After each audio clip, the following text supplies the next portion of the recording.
away, buddy. We're Jimmy's already. Basketball. I didn't realize we were alive. Bag. He's already in his bag. I'm in my bag like Curry, baby. I'm in my bag like Curry tonight. How's that working? Missed you, buddy. Actually, what's funny is I was looking at some. It was an athletic article that showed some clips from the limited Jabari Parker action tonight, and it was Drapes on the call on the Sacramento broadcast. Love it. And Parker goes behind the back and into the lane, and Drapes goes, Parker in his bag or something. And then that sounds like something Drapes would say. And then he got like stripped, because he was moving in slow motion. Because he definitely wasn't in his bag, right? He was in and then they waved him, and then they said bye-bye, Jabari. That was exactly. That was a rare Jabari Parker clip from this season. There aren't many of them. Right. In order to study all the Jabari Parker film from the season, you had to watch 7 minutes of film, I think. No, just watch this game. That's it. Did you get the all positive Jimmy last night? Yeah. Do you guys want to start talking Parker, or do you want to? No, first. Yeah, I didn't think so. That's classic us, right? Because I will, but let's intro everything. Sure. Okay. Well, Celtics win their sixth straight. Six straight. Yeah. We're going streaking. Well, we're all winners tonight because this was Jordan did, right? This was fun. When was the last game this fun? It's been a while. None this season. Maybe season, opening right? night. This was a fun game, and I'll tell you why. Aside from the fact that both teams were going back and forth, Steph Curry, when he is on, is the most fun player to watch, and I don't even think it's close. It's like 2015 again. I mean, That's a good point. Steph Curry might be better than MVP Steph Curry. I mean, think about this. That's what he says, and I believe it. I mean, think about this. I mean, did you see the severity of that ankle roll? I couldn't believe he hit another three after that. What's that? I couldn't believe he hit another three after that. I thought he was done for the night. That wasn't just any three. I mean, that was dirty. I mean, that was dirty. That was. I mean, he had a hand. It's still a hand in his face, and he still hit that corner three. I mean, we're gonna find out. That ankle's swelling up badly. I mean, I'm sure of it. I am a doctor, and I'm sure that is swelling up. I mean, he was taking. I think he was taking Tylenol on the sidelines. Jimmy, one of these days, I need to see a receipt. I need to see a degree, something with this. Well, I'm a dentist, but technically a doctor. You didn't say what type of doctor. Yeah, true. But seriously, I'm a chiropractor. Between Curry, Tatum, you had like a Neek Bird showdown here. Like it was awesome. So obviously you've got that going on. You've got friggin' Jimmy Toscano flying into the stands. You got Jabari. you got Jabari Parker, who was auditioning for a spot in the Big Three League. In the 3-on-3 league, playing had a very important role. Playing fourth quarter minutes and playing a huge role. Sherrod and I were talking about this prior to the broadcast. Bye, Grant. But Grant, but also Grant got his minutes. Also, he can thank Bobby's boy Luke Cornett for that shit. For that garbage defense he was playing in the first half.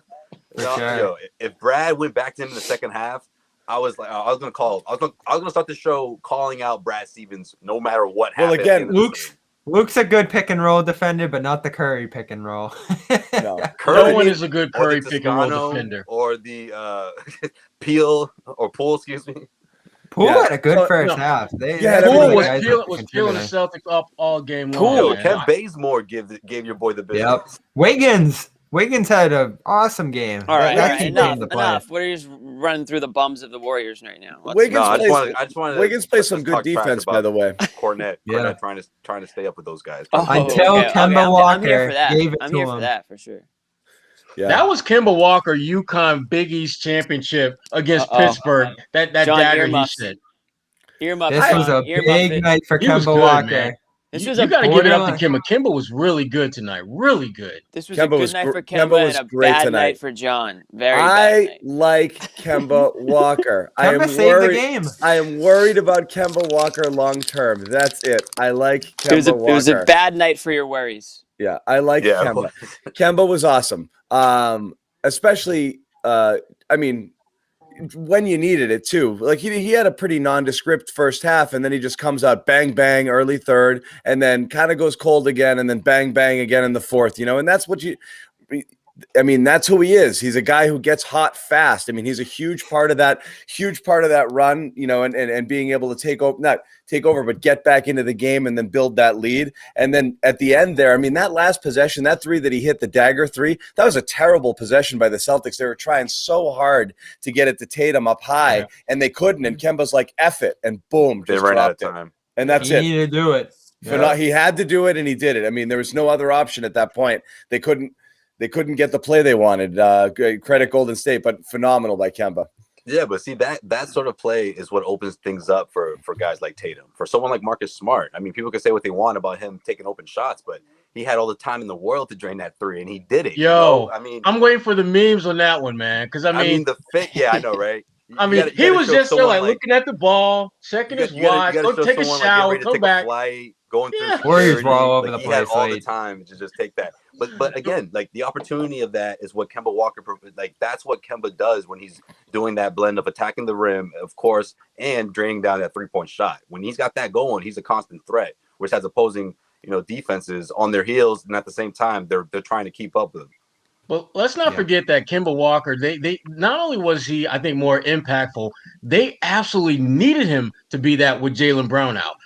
So to me, the next level for this team is to play really good teams where all your guys are available and clicking like this. Because what we've seen more times than not is when they have those three guys, and I'm talking about Tatum, Brown, and Kemba all available, usually one of the three isn't quite impactful as the other two. And a lot of times it's Kemba. So it was really good to see that Kemba still had that ability in his bag. And Golden State, I thought they were trying to take advantage of the size mismatch early on, just like the Celtics were trying to do the same thing with Steph. And then they just kind of went away from it, which I thought was weird. When Steph when he rolled his ankle, I was hoping that the Celtics would try to get more pick and roll action with Steph so you can get that switch where Tatum will be matched up against Steph, and then he could go at him. But they didn't do that. Right. Because they were basically kind of chilling. I mean, Grant Williams was out there, and they weren't really defending Grant. I'm just going to put it nicely like that. They really weren't giving him the kind of attention over there. He was comfortable. They were okay with his offense. Yeah. Grant Williams airballed the ball 2 feet short from 6 feet out today. It's too bad too, because that's hard to do. I think he had 18 points last time they played Golden State. I thought this would be a good matchup for him on the offensive end. You thought this was a good Grant game? I didn't. No, I thought it was a good matchup. You thought heading in, it was going to be a good Grant game. They should have used him at the 5 more and done some of those lineups, and they ended up doing it late, but it was way too late with that stuff. When I saw that Jabari was going to be active, there was no way Grant was going to have a good night because Jabari did exactly what Jabari always does. He's going to get buckets. But you remember the first 68 seconds, he had 2 turnovers. One of them was a bad pass. One was a bad low pass. Yeah, that's a hard first touch for him. They just rolled it at his ankles. Exactly. And so I'm thinking that what? I hate when that happens. The Jabari we saw in the first 68 seconds, I'm thinking there's no way in hell that this is going to last. He's going to just start getting the ball in better position and making guys pay. And that's exactly what he did. Yo, real quick, shout out to Scotland, it looks like. 4 a.m., 4:15 a.m. They're tuned in over there. Wow. They just tweeted out a picture of us on his flat screen. Wow. Jeez, what is that That's thing? love. 55-inch, 68? That's a huge TV. Saturday night, right, in Scotland, or is That's it what's up. He's tuned in on the big early screen. Sunday. Appreciate you. That's love, man. One thing But I want to mention, real quick, Jimmy, we have to mention, I mean, everybody knows this because they watched it, but, just great game. And obviously you work in Parker and you have the heroics by Tatum. But again, I mean, we talk about how razor thin the Celtics are. You just beat a good Golden State team that played really, really well without 3 of your top 6 players. That's and you went down 15. They look dead down 15. No Jaylen, no Williams. You're down 2 starters and your 6th man, and you won this game. Yeah. So credit to the Celtics. We don't kill them. We're realistic that they've been thin. All year, and they lose one guy and they seem doomed. They're down 3 guys today and managed to win. That's a big deal for them. And I thought Brad Stevens had one of his better coaching moments in the fourth quarter when he decided the challenge was good, but the decision to take Grant out and put Jabari back in, it forced Golden State to actually defend all 5 guys. And I thought that was huge for guys down the stretch. Jabari Parker is going to be is a difference maker for this team. You got to respect him at one end of the floor, and I can't say that for a lot of the guys on that bench, where you have to respect them at one end of the floor, whether it's offense or defense. He's going to be a really good fit for this team as long as they can just keep.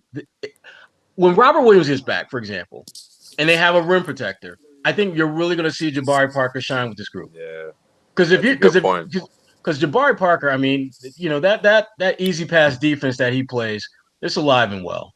Guys are going to get by him with ease, but he's such a damn good scorer. Yeah.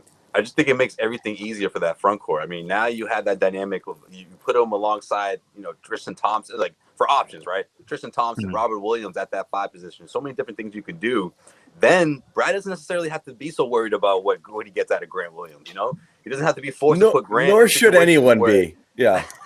Well, right. You get what I'm saying, right? Like he doesn't have to because of his flexibility and because he has another guy that could put in there. Like I said in the group chat, I'm like, man, if I'm Grant Williams, I'm a little nervous about my minutes right now.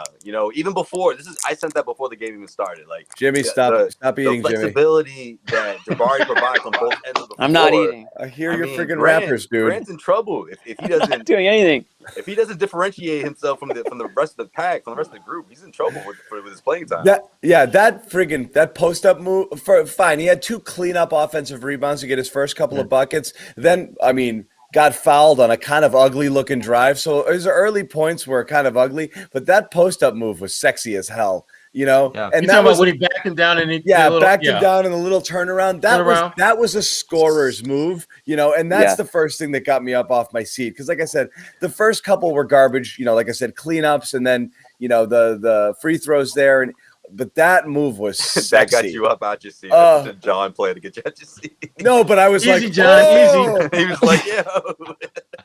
No, because you want to see something that looks, what is like it that made this guy? guy? You've been waiting to see Tristan Thompson do that all year. Well, here's the thing, and what is it that made him? We're not waiting for that. What is it that made him appealing, right? That his ability to score. This is a guy coming out that's supposed to be a scorer, and we've seen he's done it at the NBA level. And just to be cast aside, for nothing, and nobody even thought about signing him, just makes you wonder, like, what is it there? So yeah, Jimmy, go ahead. That's what I was gonna say. We talked about it yesterday briefly. It's like, wait, why was he not in the league? Like, is he injured? Is he coming back from something?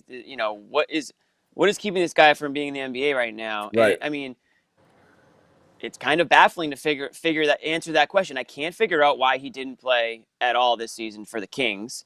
I know in the last few seasons or the last couple seasons, he's just bounced around from shitty team to shitty team. And I know his career couldn't have started off worse, torn ACL.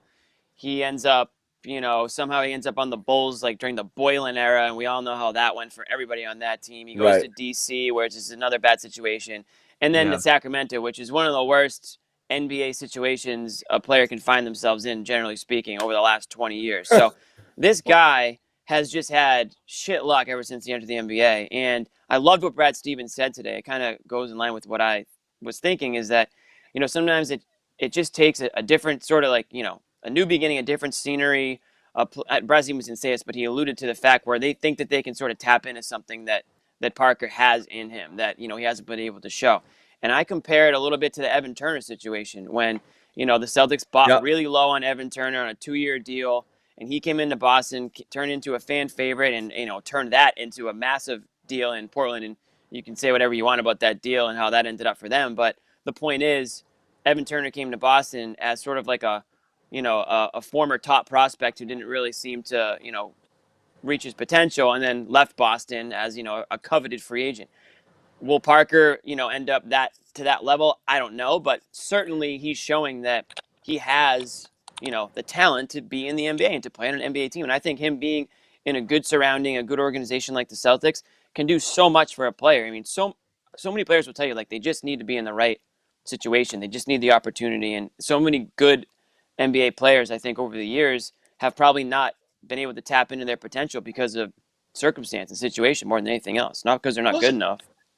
Well, it's about the role. I mean, Right. on those other teams that you talked about, they expected him to be more impactful. Whereas the Celtics, they want him to come off the bench, get some buckets, and do not allow us to be destroyed. That's the key to this working out, is him understanding the role that he is going to be asked to play. And to be candid with you, what they need from him is exactly what he does well. They need someone to come off that bench who can score. This is the second to worst offensive scoring bench in the entire NBA. And now you got a guy who basically, if there's one discernible skill he has, it's the ability to score. And if you're coming off the bench, if you are a non-starter, the teams that have the best non-starters, those guys typically have one skill that sets them apart from everything else, like whether it's great energy guy, a great scorer, elite defender, something that justifies why the hell you are on an NBA roster. With Jabari, it's the fact that he can score like very few guys in this league. That post-up move that he had that John was talking about earlier, that was sweet. I mean, you look at this roster, other than Tatum, maybe Jaylen, that's about it for guys who you could see pulling that move off. And he did that with what? No practice, but nothing but a walkthrough. And remember, he's only 26 years old. Only 26. So it's not like you're dealing with a guy who doesn't. Exactly. I mean, to me, there are far more positives about this. And let's be real. You're getting significant bang for your buck. You did not open up the vault to get this guy. Yeah. And so again, there's a lot of positives that you can take away from Jabari. We said this last game, Sherrod, and I can't believe it happened so quickly. Cut Mo. Get Mo out of here. He's terrible. Cut him though. That's it. He has no role. Well, yeah, I didn't expect Jabari. I'm not going to say through the door, but I'm not going to say his name. Bobby said that's one guy ahead of. That's someone that could be in the way of Cornette. I need him out of here. I got a direct line to Danny, and we just sent the show off to him, and we're like, Danny, we're done with Mo. That's true. But no Mo. We're done. So Joe Sway said this, and I'll let him get a little deep into it, but that 5 impact. He didn't play a ton of 5 tonight, but that's the kind of impact he's going to have on this team, because when you think of Rob, Cornette, whoever they have at center there, Tristan even, who hasn't shown touch inside all year, that's what Parker brings to the table. A lot of his work's going to be in the post area. It's going to be short turnarounds, 12-foot jumpers, and that's a role that he's comfortable in. So there's all this talk of him displacing Romeo or displacing Grant. I still think it's going to be sort of a matchup thing when it comes to those three. But there are matchups like this one. When I saw Brown was out, I knew Parker was going to be massively involved against this team, especially that just doesn't have a ton of interior resistance or defensive pushback. You were going to be able to get some bench points from this guy. I almost think of him like a Cantor type, because it's going to be that bad on defense, but his touch around the rim is going to make up for it a little bit too. So I'm not going crazy about it, but it's way better than Mo. It might be. He got blown by on the baseline there that one time, and bad. It's so bad. His stance isn't great. He jumped out, and it was like boom. He ended up and they were talking about the broadcast. They were talking about how he sometimes struggles on closeouts. I'm like, sometimes. He went out there and it was jump stop, and the guy just walked right around him. I think his last play in Sacramento was like getting dunked on in a massive way. I think that was we like don't the talk last about play that, Bobby. Come on, Bobby. When I saw that, I said, man, that's going to be it. No. I think Bobby, there's some truth to that, because a lot of what people were saying was that he didn't play after that game. That was his very last play. Yeah, he got shut down. Yeah, he got shut down. I will say, it looked like he got caught in a switch late in the fourth quarter, and he was like staring at Curry. And I think he was like, "Oh God!" And then Curry just blew right. And he was like, "You're probably wondering how I got here." Like, is that you, Jabari? Yeah. Wow, though. I mean, half a month for Curry, averaging 40. That's just unreal. Real quick before we go on to Curry and Tatum, and I still think there's plenty of meat on this bone with Jabari, because there's a lot to talk about, because it is very intriguing. This is the time where I mentioned locker room, because everyone's going to get mad, and John, shut up, stop talking about it. Well, it's our sponsor. Sure. Someone just invited me into a room right now, actually. Yeah? Oh, yeah. Why don't you go? Yeah, cool. Sure. Then go already. Who's invited me to the room? We're gonna jump on there for a chat afterwards. We've been doing this. We had really good numbers and good participation at 2 and 3 a.m. from the West Coast games. Everyone's geeked thank up. God that's over. It must have been a weird group. Oh, they were fun, man. We had a lot of late night guys. I don't know. I could hear the birds chirping when I was hitting the pillow. Yeah. Nice. A lot of Australia and Indonesia in the chat. Getting off work, 5 o'clock, drinking. But we're going to jump in there after. Download the app on the iOS store. It's not available on Android yet, but you can get it. Download it. We're going to put a link in the chat. Join us afterwards. We're all going to be there talking about this game and a bunch of other things. There's so much to talk about. We're going to do a lot of it here, but we're going to take a lot of the conversation over. So, guys, you want to stay on Parker a little while longer? We can circle back if you want. If you want to. One last thing. What I love so much about this signing is, of course, you get help at the 4 and 5 position, which the Celtics desperately need. But also, he's always been efficient. Sherrod talked about how good of a scorer he is, or at least how good of a secondary scorer he is for this Celtics team. I mean, yeah, exactly. I mean, he seeks high percentage shots, and of course, he does it at an efficient rate. I mean, yeah, we're talking about a few years removed for some of his best seasons, but regardless, that's always been part of his game, is being efficient. He doesn't need a whole lot of touches to put up points, and I think that's significant for the second unit. Of course, it's thin. It's gonna be mix and match. We saw a lot of that against the Warriors. Tatum played 40 minutes tonight. Other guys, Brad Stevens is approaching every game as he should, as if it's almost like a playoff game. With his rotations, with the starting unit, and mixing and matching them with that second unit. So he blends in perfectly. He looked like one of those guys that like the last guy to be added to the pickup game, and no one's not quite sure. He's sort of a wild card. And then 3 minutes in, you're like, oh no, this dude can ball.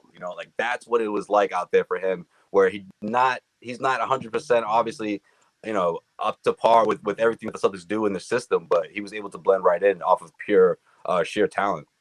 Well, I'm sure that the message to him before he went out there was, Jabari, do what you do. Go get buckets. I mean, we're not going to put in a scheme that's going to allow you to all of a sudden become Marcus Smart 2.0 defensively. That's not happening. But what you can do is you can make plays offensively. You can get offensive rebounds. You can make your presence felt. You can force Golden State to respect you at the offensive end of the floor, which, again, I thought that was huge for them, in the fourth quarter when Brad made that switch where he took Grant out and put Jabari in, because at that point, Golden State, they figured, okay, we got to worry about Tatum. We got to worry about Kemba, a little bit of Marcus Smart, Grant who? But when you take him out, and then you bring in Jabari, different story. Well, it was so stunning that they did it, not only just because of the timing of it, because Parker had been available for so long. But at the same time, the Celtics haven't let guys go in recent years to try out different guys who might be floating around. John talks about this all the time, giving some of these other prospects that haven't worked in other places chances here, try to put them in better positions to succeed. They haven't done much of that at all since the early Stevens days. So to see them let Mo go, because Mo just had no place on this team at all, it was so refreshing. And again, I'm not expecting a ton from him, but it's I would love to be refreshed by some other releases too. I wouldn't be mad. I wouldn't be too upset. I bet you would. I was surprised Jimmy let that go for that long. Pause. Listen, I want to say one thing before we get off Parker. Are we getting off Parker, or are we staying with? We should be, but if you got one last, I want to think is right. Yeah. Well, I think he passed my YouTube test. I watched 3 YouTube videos, as I do for every YouTube test. He does the all good tapes, the highlight YouTube reel. highlight reel test, and I would say that Jabari Parker passed it for the role that he needs to be in. I saw a lot of drives. I saw a lot of dunks, put back dunks. Jimmy treats him like a high school prospect. Exactly. A guy, a big body. I think a versatile type player. And then I got people on my mention saying, "Oh, he doesn't play defense. He's like the worst defender in the NBA." Because I said he was Aaron Gordon 2.0. Listen, you did? Yeah, you said that. Well, he's on his canter. I was obviously like half joking. Drunk? Obviously drunk. Want me to throw that shit? Listen. This is what I do. Listen, you have to understand. I'm coming off of 3 straight YouTube highlight reels. So he looks like Aaron Gordon 2.0 right when I get off those YouTube highlight reels. They gotta add some YouTube videos. Highlight reel tests. That's part of the test. They gotta put some YouTube videos. We need to get you some new tests, Jimmy. And guess what, everybody? They don't show you defensive stops on the YouTube highlight reel. That's just not what they're doing. So everyone, which is why you shouldn't get drunk off that, Jimmy, because you know that there's a part of his game that they're not showing you. Right? There's a reason why. That's not part of the curriculum. How old were these, Jimmy? Though High school. They were relatively They were 2014, relatively new. 2015. Because right now, at this moment, athletically, he looks more 46 than 26. It was Yeah, around I the time noticed he Bobby was a little still bit going slower to, than going to the homeroom highlight and reels shit. would show. I mean, I don't Social think studies, there's a ton of highlights from tonight's game that would make the next reel, but it just goes to show he's got that offensive Well, game. it's great that in his first game he got a matchup in a situation, frankly, with Brown out that he was going to be able to succeed in. We'll see. They're like, I trust me. There's people like Aaron Gordon 2.0. He doesn't play defense. I'm like, True, I relax, said, you buddy. said that? I'm not breaking down his defensive film right now. I'm watching his YouTube highlight reel. That's how I can tell you my, right now, Jimmy, you guys my send me that players. video because I've never seen him come anywhere close to playing above the rim the way Aaron Gordon does. Forget No, about defense. He's always been was considered throwing down some thunderous dunks Okay. in the reels that I All saw. right, so we are going to. He's a good offensive player. We are going to cut. We're going to cut Jimmy off from Jabari Parker for a little while. Yeah, I thought that segment was done. I thought the Jabari thing was done. It's done now because I good move though. I mean, Danny Ainge. I put the cherry on top of it. Is what I did. He caught a lot of flack coming in this year, rightfully so, and he's made a few moves here to set this thing straight. It's been a nice series of adjustments throughout this second and third quarter of the season for him. Yeah, I mean, Danny has had some checkmate moves when it looked like he was playing checkers for a while there. When you look at the guys that he's kind of brought into the fold, how they fit with this team and the narrative that they want going forward. And to me, like I said, you look at right now their team, they've got a number of guys that can get buckets with that first group. So you really don't have to worry about those guys in terms of what they can be offensively. But what about the bench? You got Fournier, who hopefully he'll be playing sometime soon. You got Parker. You know, you've got Tristan Thompson, who, again, I think Tristan Thompson is rounding into shape and is going to be someone that they can rely on to give them that interior presence. He's not going to lock people down, but I do think he's going to be a good, useful body for them. And now all of a sudden, you got a team that out of the first round, absolutely. Can you compete in this next round? Without a doubt. Beyond that, I have no idea. But at least you've got pieces in place now where you don't look like a one-and-out squad. Yeah. Is he the biggest reason? Wow, Sherrod thinks they're going to the second round. You heard it here first. Well, Sherrod, is he the biggest reason? Well, as long as they got Aaron Gordon 2.0 leading the way off the bench, what I'm then saying. they're good. Thank you. I'm going to send you those highlight reel links. You'll be drinking the same Kool-Aid. Isn't that something? I just baby. I love Jabari Parker. I do, but there's Aaron Gordon. Sherrod, so in 28, the biggest reason why this team doesn't. I love Jimmy. Jimmy's my dog for life, man. Jimmy's my guy for life. I don't care what y'all say. But what are they saying? All right, let's move on to the next player. Let's talk about Kemba. Hold on, timeout. I got to restore order here. We're going bananas. No, Coach Zennis, what's the call? What's the call? No, so it's Look, we got to talk Kemba. We got to talk Tatum for sure. It would be ridiculous to not at least tip the hat to Steph Curry, not just for the performance. It's just, I mean, he's been doing this. We've watched it, and he's been doing it, and he does it. And then every time you're like, what could he possibly do that's going to make me think even more of him? And then he goes and does it, and it almost seems unfathomable. And people talk about it like, they were talking about him as like the most revolutionary or most important player in the last. He is. Is anybody whatever? I mean, he's unreal. Brad Stevens talked about him a minute ago. We're gonna hear from Brad right now. A lot of adverse things in the world, a lot bigger than watching Steph Curry shoot threes. So, the smallest part of me enjoys it. I just hate competing against him. But man, do I love watching him. He is as fun to watch as any player because of his creativity, his mastery of shooting, and you just never feel good when you're an opponent. You always feel like you're the next line of a. Well done, Brad. Next line of a fairy tale. It's been his entire tenure in Boston. If you think about it, like he literally, as soon as he came to Boston, it was boom. Peak. That's when it got started. Curry season, Curry era. But it's unreal, right? So, forget about even basketball last 20 years, last 30 years, last 40 years, whatever you want to say. I mean, he's definitely the most entertaining player, and it's more fun to watch him hit threes from 40 feet than any friggin' dunk we've ever seen. So it's not even close there. But like in all sports, I don't know if there's anybody more exciting. Like it's just the most fun thing to watch in the world, and I can't get enough of it. It's hard to root against him. Like you almost want him to make the shots that beat your team. He's that friggin' good. You just sit there.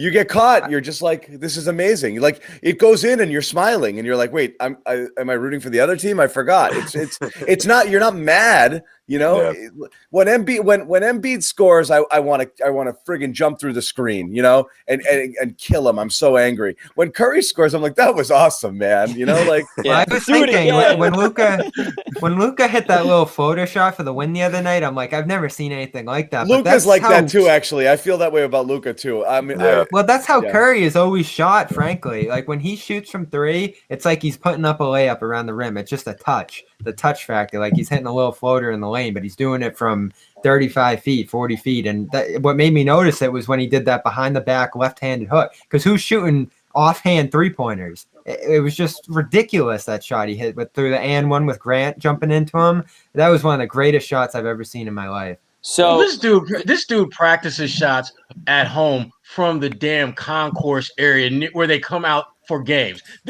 A place that no one is ever going to ever make a shot from. Yet he practices it and he makes it a hell of a lot of time. So when he made that left-handed weird hook shot, was anyone surprised? Yeah.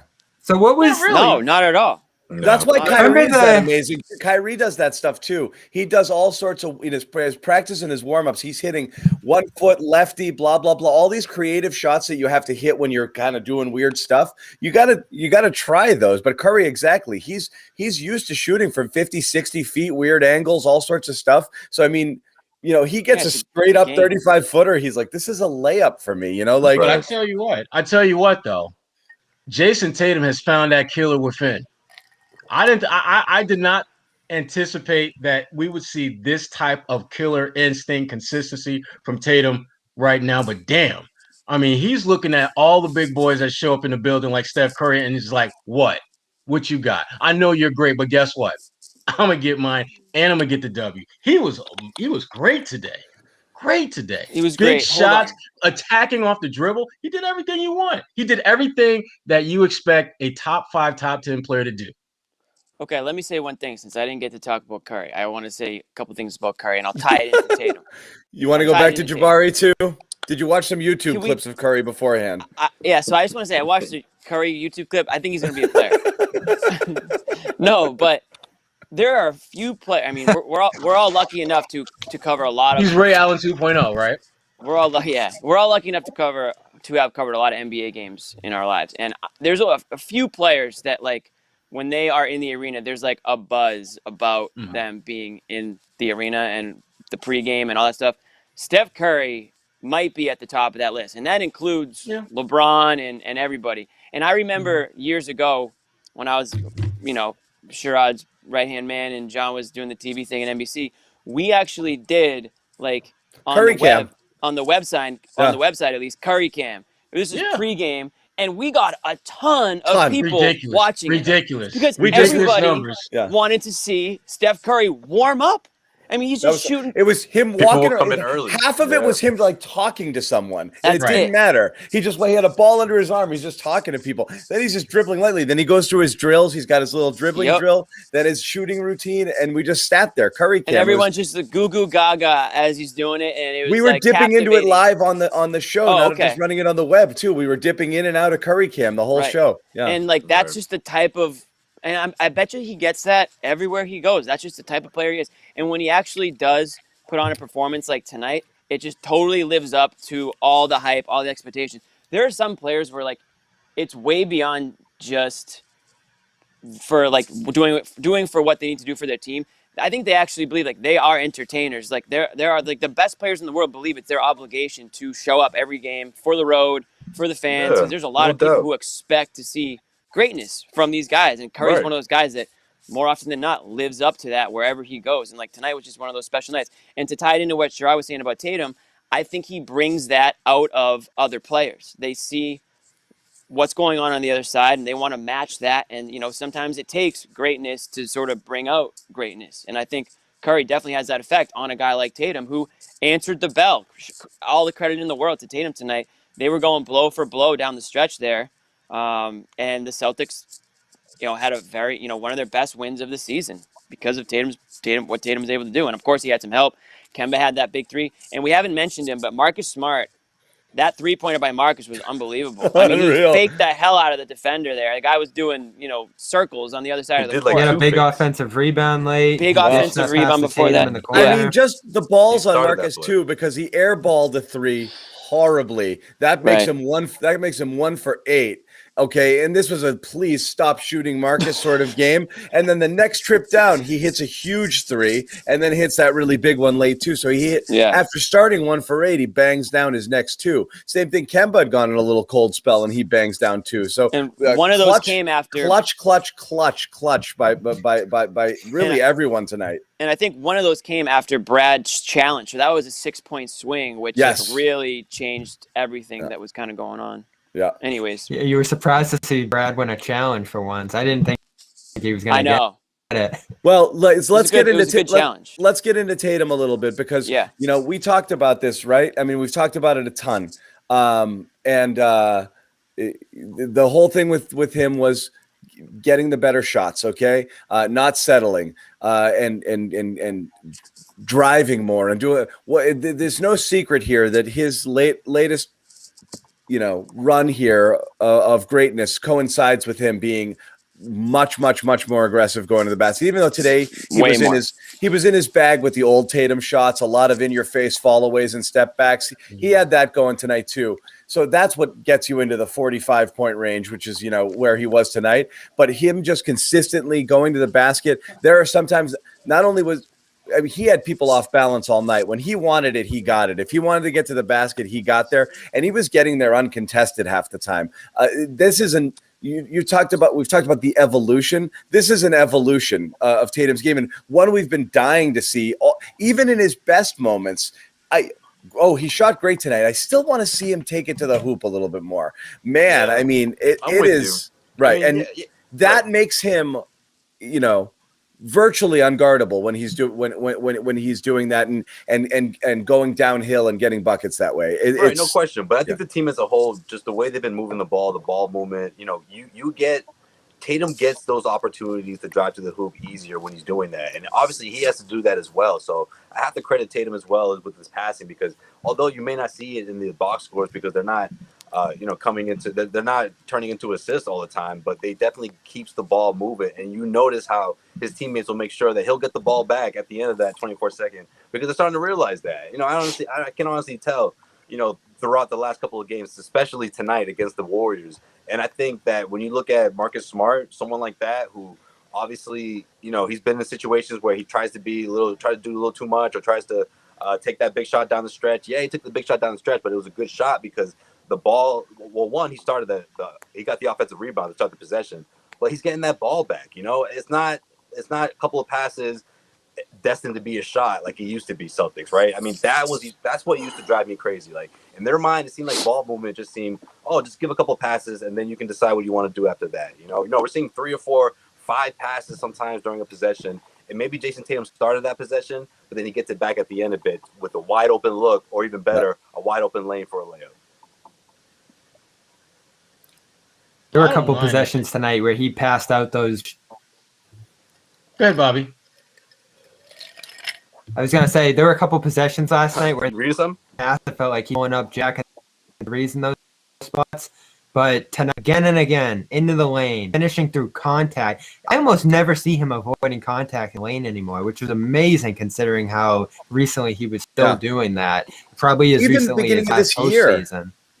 Even beginning of this year, he still gets a little scoopy, with it. Yeah. Instead of going strong, it's always bugged me about how he goes. He lays it in like he finishes like turns his arms. Finishes like a guard, like a small guy, like he's trying to sneak it by you instead of going up like what over Kyrie, you or through you. Kemba did in this first layup. That's probably the best. He tries to get cute. Right. Yeah.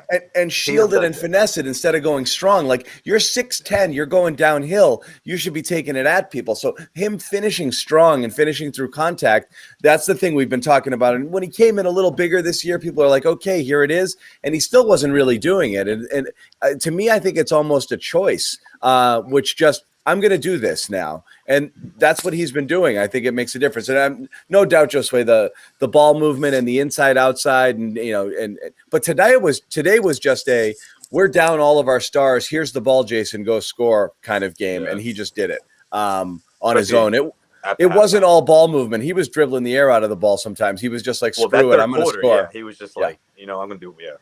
Yeah. That third quarter between him and Steph was crazy. It was awesome.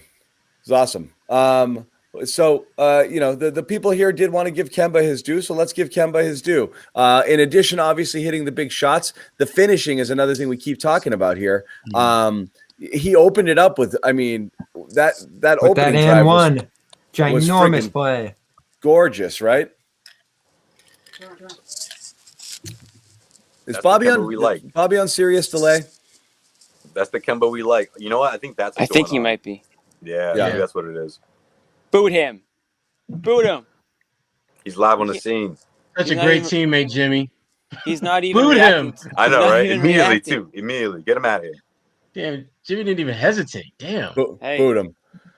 You're not Aaron Gordon 2.0. Get out of here. Get off that Brockton Wi-Fi.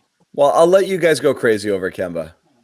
Okay. So here's the thing about Kemba. I mean, the thing that I like is that he's starting to play with a little bit more offensive oomph. He's been doing, I think, a decent job when he struggled, figuring out other ways to help. But he's actually starting to knock down shots in critical moments when they need someone to step up and do that outside of Jayson Tatum and Jaylen Brown. And so that's good. I mean, that to me, that's where this team can take that next step to being the team that we all envisioned them of being this year. And that's one of the top 3, top 4 teams in the East. And Kemba's a big part of that if this is going to happen. So the Kemba we've seen of late has been really good. And I don't think it's a coincidence that they haven't really had a bunch of back-to-backs.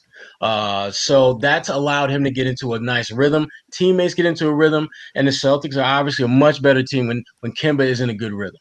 It is funny, though, because we've been praising him. It's not, and this isn't a bad thing, but we've been praising the 8-shot Kemba Walker, the 10-shot Kemba Walker, who was distributing. And tonight, you're down a couple bodies, and it's like, all right, 20? Kemba, I think you got to score tonight, right? 20 shots tonight. Yeah. So I mean, you want to know that he's got that gear. That's the thing is, we talk about having Kemba give the game what it needs. If you've got your scorers in there, and you need to kind of, be more of a distributor. I love that. What's so funny to me is every single writer out there, every Celtics guy wrote their Kemba Walker is playing a different brand of basketball sort of game. Hit publish, boom, sat back. Then Kemba goes out tonight and jacks 20 shots. Brown, though. And even early in I know. It's just funny because he had to. Who else was going to? Those. I mean, when Jayson was out, or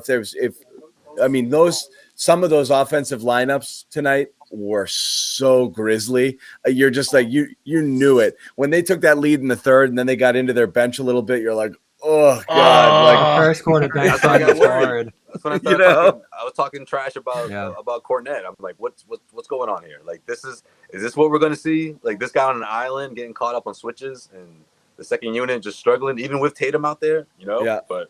We didn't see him in the second half, so that was good. But Kemba did everything. He had another friggin' 8 rebounds tonight. It's not there it is, shown on this graphic. Drew at least 2 charges, if not more, at least 2. He did literally everything you'd want to do. What's the difference between tonight and him at his best last year? We're back there at this point. He's been phenomenal. It felt like he could have gone off for 30 something at various times last year because it was more of his role to score. So it's just less so. But I mean, are you kidding? I mean, we said the other day every night you would take 14-point Kemba with 8 assists. Of course you're going to take 26-point Kemba. But they needed him. They needed everything tonight. So they don't win this. They don't win this if he doesn't do this. Right. I'm at the point with him where I'm just not trading him at this point. It's not worth it. Like, there's nothing they're going to get that can replicate him when he gets to his best. It's going to be inconsistent. There's probably going to be ups and downs with the management at this point, but he fits so well with this team. Like, just his deferential style, his ability to pass, and then the threat that he is to these defenses, that never changes night in and night out because guys just know who he is. And so even on his worst nights, he's a massive threat to these defenses that they have to account for. And I still think he's going to have a long, long stretch here where he's playing at a high level. This is above what I think people expected from him this year. There were some grisly expectations after he missed that first stretch. It's hard to tell what next season's going to bring. I mean, I'm with you in the sense of why. I mean, nothing's gone wrong this year. I think Kemba's got enough in the tank for this team because we talked about it all season long. Because he's got 2 rising all-stars in that starting lineup, and of course, there isn't a whole lot of pressure in the sense of he has to be the guy night in and night out. But I mean, it's hard to say what next year Kemba's going to look like.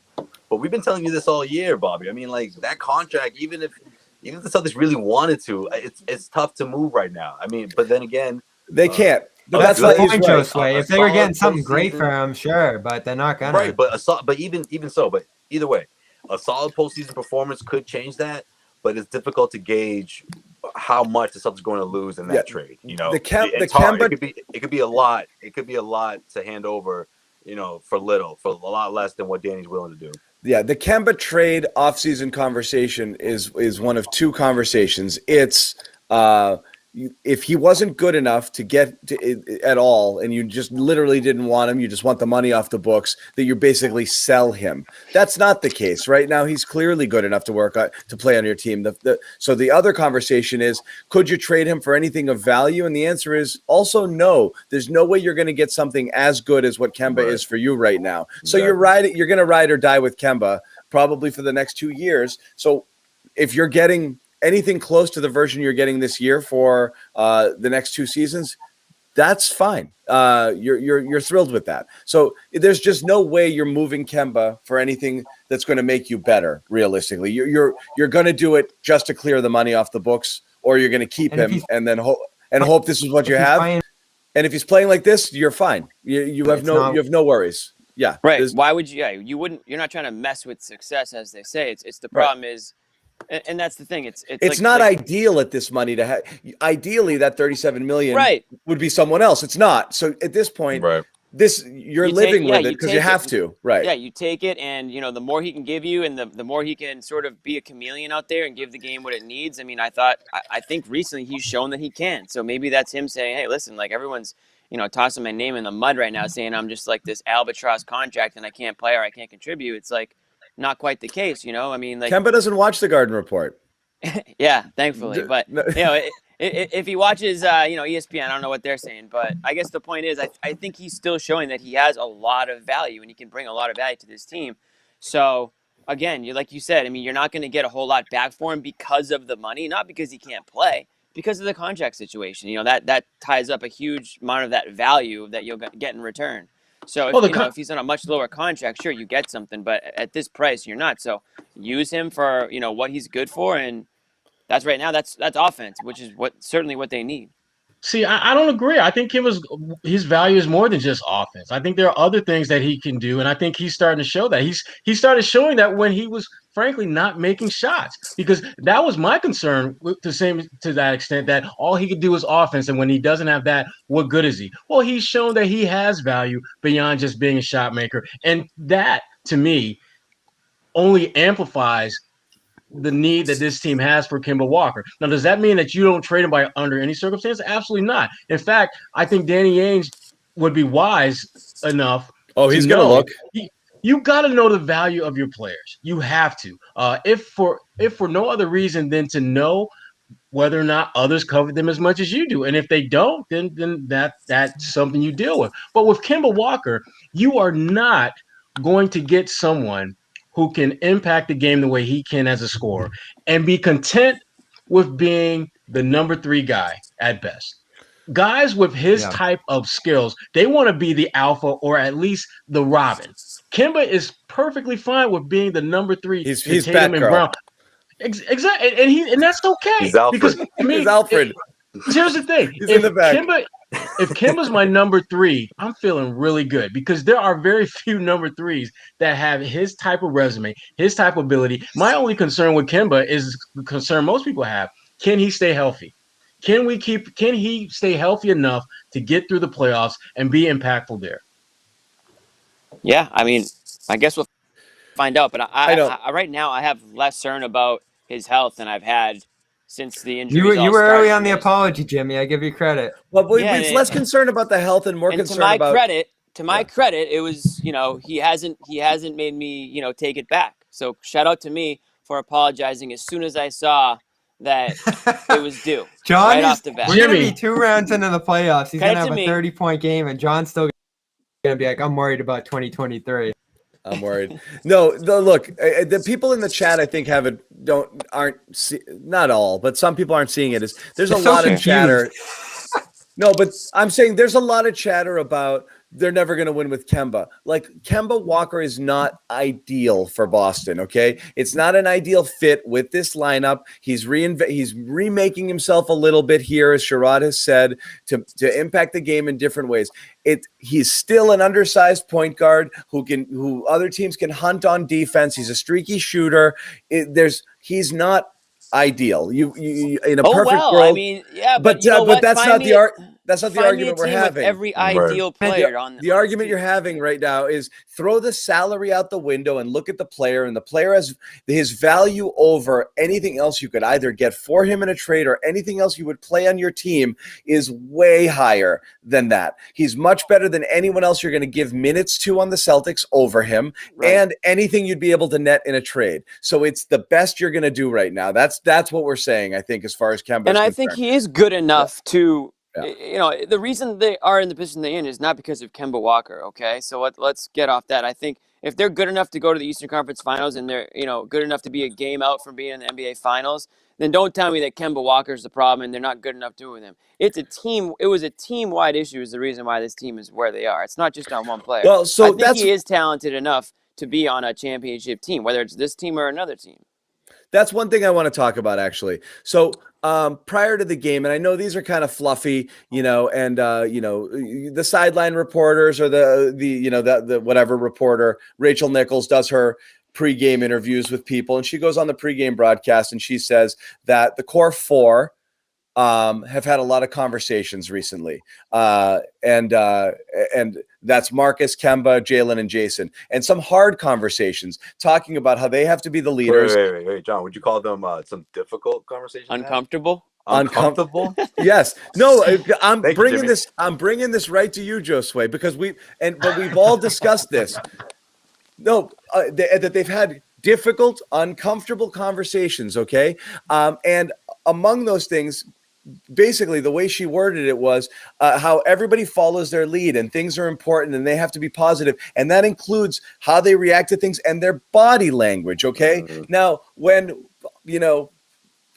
people like us talk about body language and attitude and they look beat and their shoulders are slumped and they're whining, it's like, oh, shut up, you guys, you're trying to make up controversy. But apparently the players themselves get together and say, that basically what Rachel Nichols is saying is a bunch of people looked at Smart and Kemba, said to Tatum and Brown, you can't friggin' pout and sulk the way you guys are because it's killing morale. Okay, you guys are awesome. You're the leaders now. You have to look the part at all times. Yep. You got to bring it, and that is part of it. But again, when we talk about it, we're stirring up controversy. But the players are having multiple meetings here to talk about this. But that's a big deal. One, I love that they had those meetings. Two, Marcus relayed the message. Yeah, right, and that's the thing. Here's the thing. That's good. That's a good thing. Yeah. Oftentimes, and we all know this to be true. It's not so much the message, but the messenger that's delivering that dictates how it's embraced, how it's received. Right. You saying something will be interpreted one way, but if player X from generation 1986 says the same thing, is completely different and embraced in a different kind of way. And it's good that they're finally realizing that they need to empower one another and call each other account and hold each other accountable, hold each other's feet to the fire. That is a great thing to do when you're building a championship team. That's what you do. Right. You don't think Kevin Garnett has had some uncomfortable conversations that Ray Allen and Paul Pierce and Ronald didn't want to hear? Probably I think all of his conversations most were KG uncomfortable. conversations are uncomfortable. I don't think he said good morning leader. without you feeling that he was in your face about it. Yeah. I love it. I love it. It's good morning Ask Big if you say Baby so. how uncomfortable he felt. You gotta have those conversations. Big if you're Baby. serious about winning in this league, though. You gotta have those conversations. Yeah, you gotta have them. So I'm glad that they're having them. Yeah, right. Well, that's the thing. It's sign, like it's sometimes it takes people on the outside see. Sometimes people on the outside can see it before you see it in the mirror. You don't know. All of a sudden you put on 20 pounds over a slow period of time. You don't know it until someone's like, "What the hell happened to that guy?" And then you don't got to get personal with this, Jimmy. You don't. I'm not looking at anybody. I'm not looking at anybody in particular in this room. But you don't have to get personal about your business, Jimmy. But the point is, listen. I mean, you hear it enough from the outside. You have to actually take a look at yourself and at your team and say, listen, guys, like, something clearly is wrong here, and here's what we need to do to turn it around. At the end of the day, those players are the only ones that can turn it around, and it looks like over the last week or so that they have, something's definitely changed. They're riding good momentum right now. Positive momentum, positive energy, all that stuff. You've seen a couple smiles, so that's a big thing for us Kemba Walker guys. Is, leading the league in smiles, so that's good. You want to see happiness. Listen, it's a job. You can enjoy your job out there. But you know what? You want to see happiness, but you also want to see them go through adversity and see them find a way to get through that. And they've had a lot of adversity on the floor of late, and yet they're still finding ways to win. To me, that's when you made that transition from being a front-running type teams that, and we've seen a lot of those in the last couple of years in the NBA, to a team that in the playoffs, you don't know whether you're going to get down 15, 17 in the second quarter and have to fight back. If you've done that before and have found ways to win those games, it's not going to be that big a deal. It's not going to be this jarring thing that's going to throw you off your game. Teams that typically win and win going away, when they're punched in the face like that, they tend to wilt. We've seen that with the Milwaukee Bucks the last couple of years, had the best record in the Eastern Conference, and what happens in the playoffs? They become like that little slug that gets a little salt and rain thrown it and just shrivel up. Right. By the way, Jimmy, speaking of the weight gain. Shrivel up? Oh. No. 42%. It was something like 50% of people gained weight during COVID. The average weight gain was 29 pounds. There you go. So you said 20? Damn. Average. I gave everybody a 9-pound benefit of the doubt. That's for the people who gained. Friggin' crazy. That's for the people watching the show being like, yo, did I gain 20 pounds in the last Everyone's like, Jimmy, everyone's like, where's the scale? Where's the scale? Yo, what? I didn't know it was going to be attacked tonight. Listen, nobody in particular. It's just like sometimes you need to hear it from somebody else. Sometimes you don't want to believe it until somebody says, listen, man, like, you might want to get your shit together. It's time. Summer's here, Yeah. Time to get back in the gym. It can't be as bad as it was, I don't know what, June, probably May 2020, like when we're about 2 months in, like everyone was pushing weight. Everyone was packing pounds. Rightfully so. That was a depressing time. I think everyone was just like, screw this, man. 3 years. Yeah, that was tough. So again, I gotta remind everybody because the bathroom break. No, this is happening sooner than later. We are gonna move over. We got a lot of people still hanging in this room, so we're gonna keep it going for a little while longer. But we're gonna trickle back. We're gonna trickle over. We shrivel and we trickle on this show. When you get to a certain age, is that what happens? Is that what happens? First we shrivel, then we trickle. This is what we're talking about over Peyton Pritchard. Boomer. What a game. We're gonna make our way over to Locker Room in a little bit. So if you guys haven't downloaded it, do so. Got a little Locker Room talk on a Saturday night. Yeah, and then we're gonna hang out. Little Locker Room talk. We want to hang out with all of you guys. So I mean, a lot. This was a beer. This was Cameras a big room. We peaked at 1,700 at one point in the YouTube on just one of them, and then another 300 or 400 in another. So we've been up. I know a lot of you guys are just looking at one room, but we're coming from a lot of places here, streaming lots of places all at once. ton of friggin' viewers on multiple platforms. We want to get as many of you into the locker room. I want to break some records. Okay, we had 120 a couple nights ago. I want to see 200 people in there tonight. So I think tonight we can do it. We're going up against some other big names, so we want to dominate them. Yeah, exactly. We want to crush them and crush their spirits and make them not want to come back into the locker room, like they're freaking unathletic dorks that aren't allowed to be in a locker room anyway. Yeah. So that's what we want to make. If there's a million in here, we can get 200 in. Let's do it. I'm not going to crunch those numbers, but that sounds about right. Yeah. So that's going to happen in a little bit. But guys, get some closing thoughts on this game, and we're going to go over one of the things wanted to talk about. We'll talk about a little bit in locker room. Brad Stevens turning down 7 and 70 from Indiana. Is that real? Man. I don't know, Woj. That's what Woj said. Just said we need it. To talk about this. Yeah. So my takeaway is if all right, did you? I said I'm saving it for locker room. Ah, jeez. Okay. Damn. Go ahead. Give me your take, Jimmy. We'll snack that's true. on it I'll just right get now. my little teaser take. I mean, my take is this: if he turned down that amount of money for those years, he must have a strong commitment by Celtics ownership and Danny that he's going to be around for a bit, because you don't turn that deal down if you're worried about your current job. You just don't. So I have a feeling all the Fire Brad people, you can put those chants and those signs away, because I don't think Brad's going anywhere to turn that down. Well, we'll talk about it later, but I don't think it's that deep, Jimmy. I don't, and we'll get into it later. I mean, damn, would anyone fault him for taking a 7-year, $70 million? I mean, it also tells you that maybe he's getting paid a shitload of money. I think so, going from NBA to college. Legacy. Brad's not going out like that.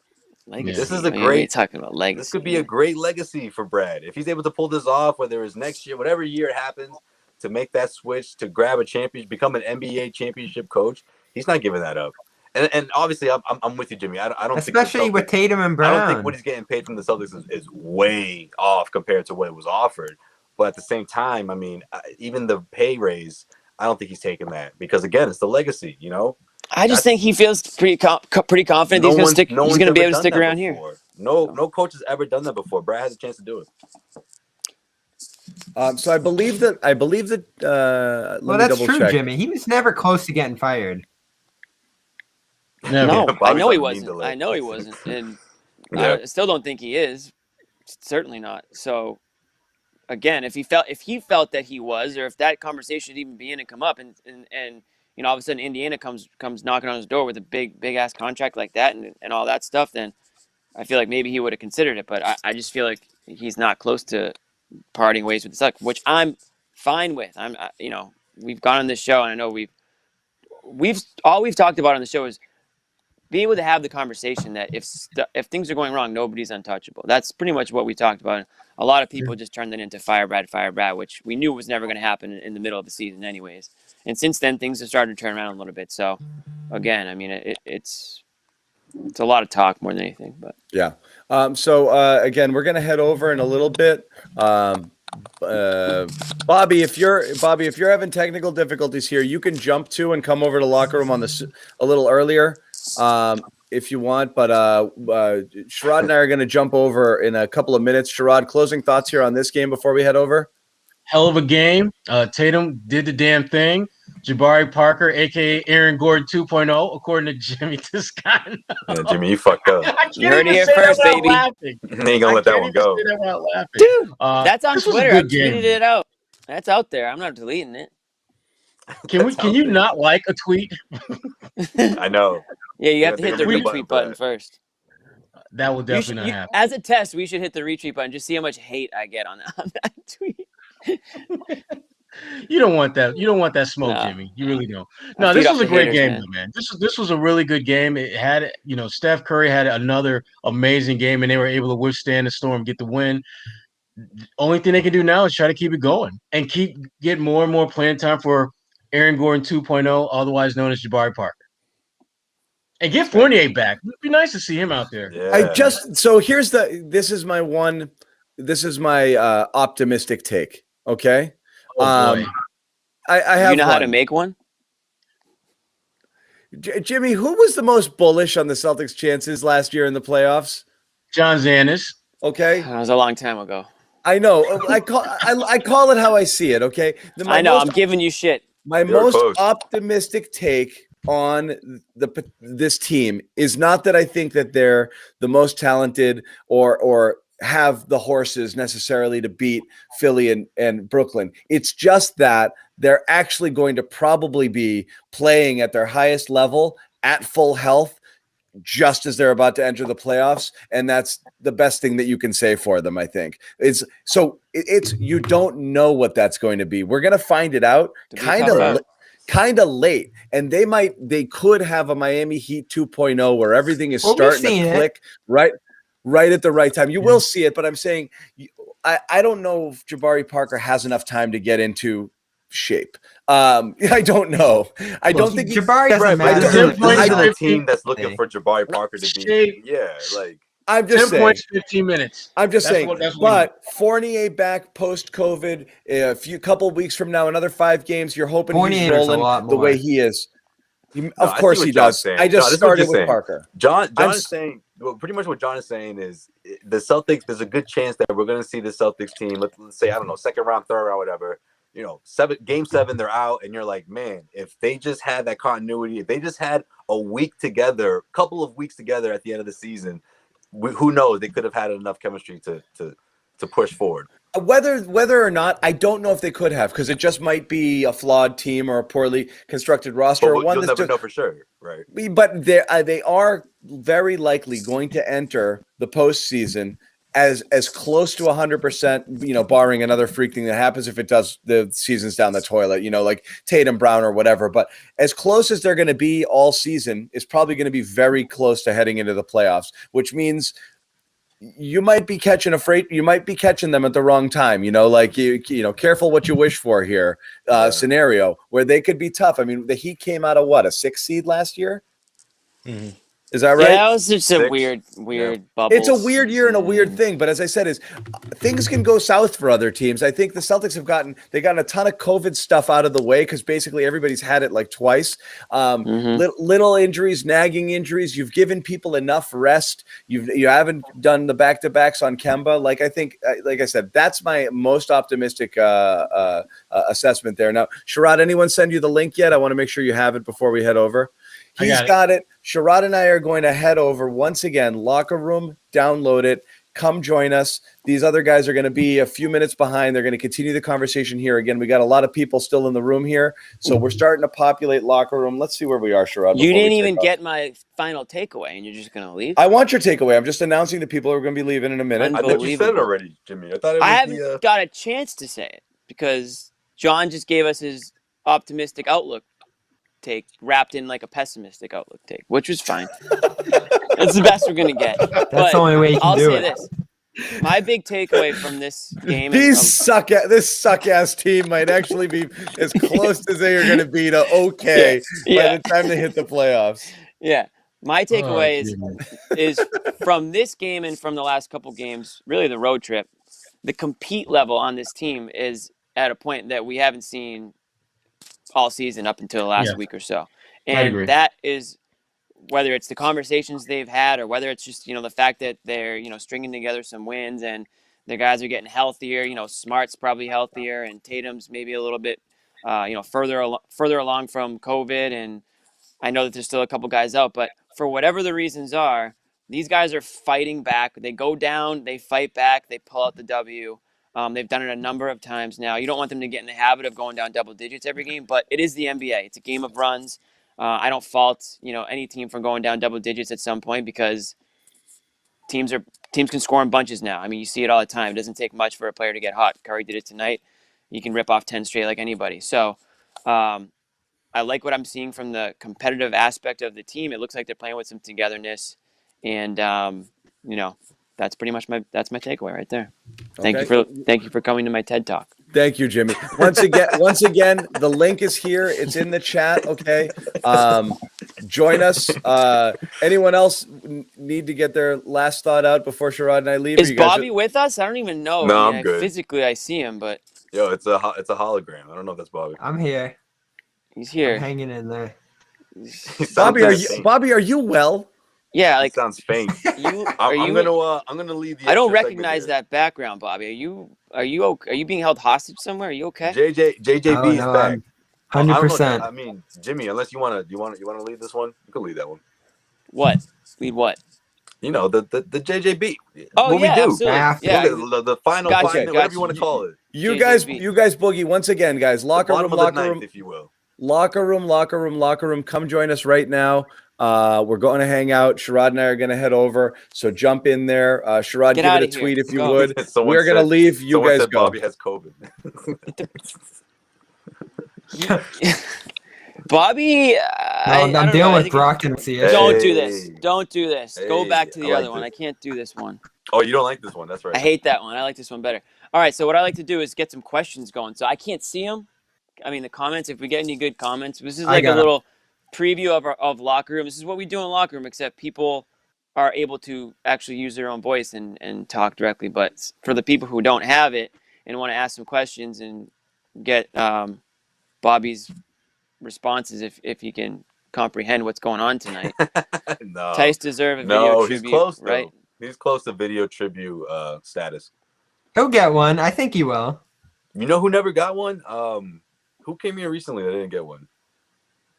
Wait, no, Hayward. He didn't play. They're probably gonna wait. Hayward wasn't here. No, Hayward. Almost everyone gets one these days. I'm almost certain he's gonna get one. I mean, there's different levels to them. You know, Tice probably will get one that won't be that long.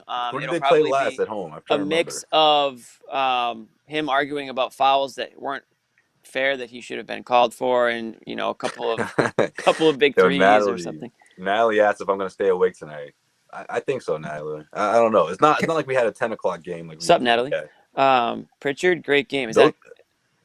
Those 10 o'clock, 10:30 starts were killing me. Thoughts on Pritchard tonight? I don't think that's the first mention of Pritchard in this entire show. Pritchard, no, I was stunned we didn't talk about him. How about those ballsy shots he was taking, like from half court? He ended up hitting one on a step back in the corner.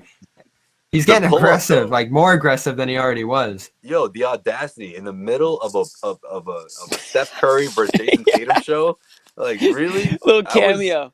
I'm a little impressed, but I'm more shocked. I'm like, whoa, wait a minute. That does take. I don't know if he just couldn't read the room or he didn't realize what was going on. But it's like, yo, like we're doing a shit. There's a showdown going on. I think his here, girlfriend man. was watching or something. I don't know. Someone special, someone important was watching tonight, and he's like, Devontae Green back as well on Monday. All night if I make this shot in the middle of what Steph's doing right now, so I'm gonna just go for it. Yeah. Thanks, Bob. Thanks for that update on watch that pay off though. Mark my words, Celtics fans. Watch Peyton Pritchard come up with some freaking like that type of end of the game or some big three in the playoffs when you least expect it, like some sort of like Paxson setup where he's just wide open and he's gonna hit a big three. Or watch. You're on that. Josue's been on that Pritchard bandwagon all season, so I'm hoping that it happens because he's going to have a lot of film that he can pull up that says, you know, I told you so type stuff. So I think Pritchard has it in him. I do think his time's a little spotty right now, so I don't know. That's my big question. What is? Are you answering? Is he part of this playoff rotation? What's your question? Bobby, what is this version of Bobby? That's my question. Okay? That's my question. I'm struggling. Your chip's loose. What's going on, man? You good? Yeah, bro. These snozzberries taste like snozzberries. Put something else up, Bob. I'm gonna handle these questions while you guys fire away. Well, we can't. You gotta post them, man. I think we just lost him. Let's see what we got. Someone just invited me to the UFC joint. Is that tonight? I forgot that was tonight. Jake Paul tonight. So I've got a couple bucks on Jake Paul. This Askren guy, not to get way off topic, but we already are. This is the late night version of the show, so we kind of go off topic. Yeah, that's what we do. This guy Askren, I mean, it looks like he just rolled out of bed. He doesn't look prepared. It looks like he just got out of a COVID hibernation. He doesn't look ready to fight at all. He doesn't look in shape. He looks like just like your average guy that was like asked to do this fight. And Jake Paul is like, you telling me Jake Paul will get a W tonight? He's gonna get a W, isn't he? I think Jake Paul is gonna get a W tonight. He's been training for it. And Jake Paul has way more to lose, just like on reputation. This guy Askren has nothing to lose. No one's gonna remember. No one's really even gonna think twice about it if he loses. But if Jake Paul loses, all the haters are gonna come out strong for Jake Paul. So if you're Nate Robinson, are you watching this tonight? No, if you're Nate Robinson, you have severe PTSD when. But at the same time, you know your boys. It's an awkward topic. You know what they're doing tonight. So like, do they avoid it altogether, or do they just do something without inviting him? Like, how does it work? Yeah, I think they just like he's not in the group text tonight. Like they're just gonna let him do his own. Nate Robinson was a funny and cool guy when he was in the Celtics. The funny thing about it, he would walk out of the locker room every night with a Ninja Turtles backpack, like totally like didn't even think like the shell. It was like a shell. Oh, that's what's up. That's dope. So I can that was see like him. Nate Robinson's thing. And he must have been a great interview too. He seems like that kind of guy. He was cool. Yeah, he was a good interview. Yeah, he was a personable guy and like kind of funny. I don't know if he. I think he drove Doc Rivers absolutely crazy. And in fact, I would probably say I know he did, at least at certain points. Yeah, he was just that type of guy. I mean, not just like the class clown, like type on of dude? The court stuff. I think some of the stuff just kind of drove Doc kind of crazy out there. Him and Big Baby were like that little funny little tag. You mean on the court? I thought you meant off the court. On the court, yeah. I don't really know. I can see him being the guy that gets everyone all riled up when they're trying to focus. You know. Yeah, for sure. Did we lose Bobby for good? Yeah, man. I think Bobby tapped out. Can you see any of the questions or comments from where you're at? Are you able to post or no? I can't post, but I can see the questions. All right, so. Why don't you rip a few off? All right, let's go. We'll do a couple more minutes. If you guys are still here and you're sick of us, head over to the Locker Room app. And someone said, "What's the over/under on Tice fouls on Monday?" 5.5. That's the over/under every game. You know what? I'll give him the under because it's gonna be one of those like funny things where Celtics fans are gonna go crazy, being like, "How does Tice only have 2 fouls? Are you kidding me?" I think ceremonial foul to start the game is due. I think that's only right that he gets called for a foul within the first 10 seconds of him stepping just because as soon as he checks in or on the tip, he just gets a foul right there. Just to make everybody on the court comfortable, like, okay, yeah, this is what we remember, you know? Just hit him with a... Are we getting comments? Are you posting those? Someone's throwing questions. Who do you think Jabari should get in shape with as far as him to put in the right direction? Oh, that's a great question, actually. Jabari... What was the question? Who do you think Jabari should hang out with to get in shape? Loosely, I'm not saying verbatim, but who does Jabari Parker need to hang out with to get in shape for this season? I mean... You want to go Legends, Celtics, right before the playoffs? I'm going KG. I know KG is he's supposed to work out with somebody during the offseason. Who is it? Wendell Carter? No.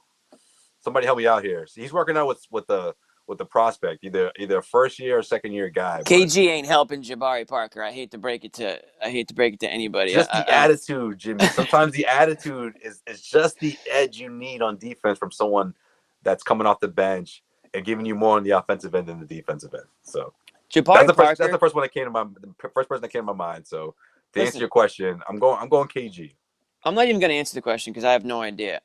He just needs to go and he just needs to be a part of the Celtics organization, and he needs to he needs to go to the training facility. He needs to, just get enveloped in the Boston Celtics organization, because this guy has been a part of some crappy organizations. No offense to any of those organizations, but kind of, and some shitty teams, bad coaching situations, coaches that didn't have any trust in him, didn't have any faith in him really. So, right. And I think that's like one of the things that one of the reasons why the Celtics hired Brad Stevens was because of what he's able to get out of players. At least that's what we've always been told. And there's proof to that, right? We've seen many players come through here that Brad Stevens has risen their stock, from when they came to when they left. And I think that Parker fits that mold perfectly. A guy that has tons of talent. Sure, he has had he blew out his ACL. He's had a shoulder injury. He's maybe not playing the strongest defense, to put it lightly. But so a lot of that's coaching. A lot of that is your environment.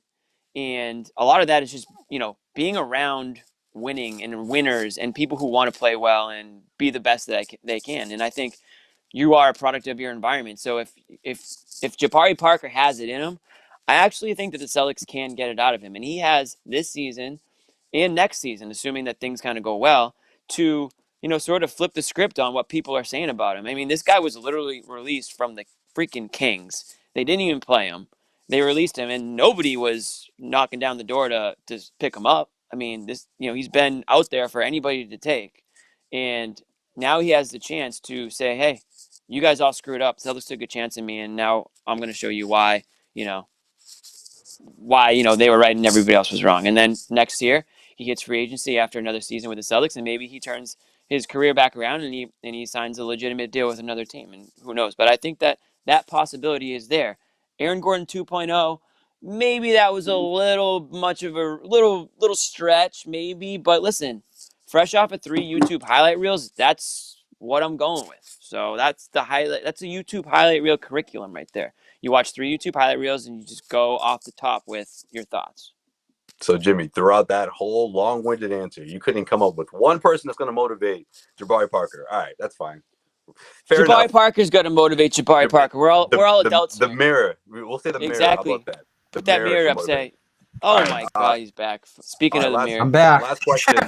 Oh, Bobby's Thank God. back. You know who's gonna inspire Jabari Parker? Brad Stevens. There you go. Bobby yeah, there Manning you go. will. That's a better answer. I like that. All right, Bobby. This is perfect. All right. Last question before we get up out of here. Bobby, did you just come from Paul Pierce's IG? Actually, kind of ruins the question that you're back here, but the question was, did Bobby just go to KG to Paul Pierce's IG? My answer was going to be no. He was checking IDs. He tried to get up out of here quickly so he can finally get in. Paul Pierce said, "Look, after you check IDs, after everyone is checked in, you can come in and party with us." So that was going to be my answer. Yeah. Good answer. Is that where you were, Bobby?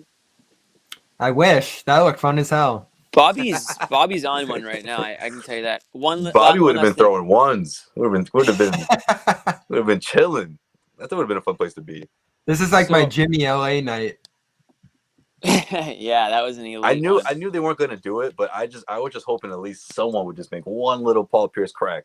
Everyone's thinking about it. Like, you're in Boston. It's a marquee matchup Saturday night. Paul Pierce would have been all over this game, man. Oh, you would think so. All right. We're going to head over to the locker room. John and Sherrod are going strong over there. We're going to head over there. I will say this real quick. Last thing I meant to say.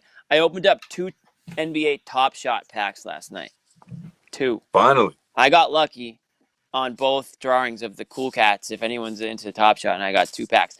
I got Porzingis with a 400, like my serial number's 408. I got a low serial number on Porzingis. And then I got Chris Paul as my other Cool Cat with a higher serial number. So if anyone's looking for, some Top Shot cards, I also got a Jayson Tatum. There you go. So I'm thinking about maybe giving away a couple of them at some point, but you got to stick around. You got to follow us on Twitter. You got to follow us on Locker Room. You got to come check out our shows if you want to get some of those cards. They might just be available at some point. I got a couple other ones that I'm not that interested in. All right, we're going over to Locker Room. So thanks everybody for watching. That's right. I don't even know. I think Bobby's already gone. I'm just Yeah, he's gone. I think Bobby's already over there. But yeah, check us out on Locker Room, guys. If you haven't already, download the app. We're going there right now. Also, the Celtics have only lost 1 game since Paul Pierce went live on IG. So keep that in mind. Keep that in mind. Little stat. All right, peace.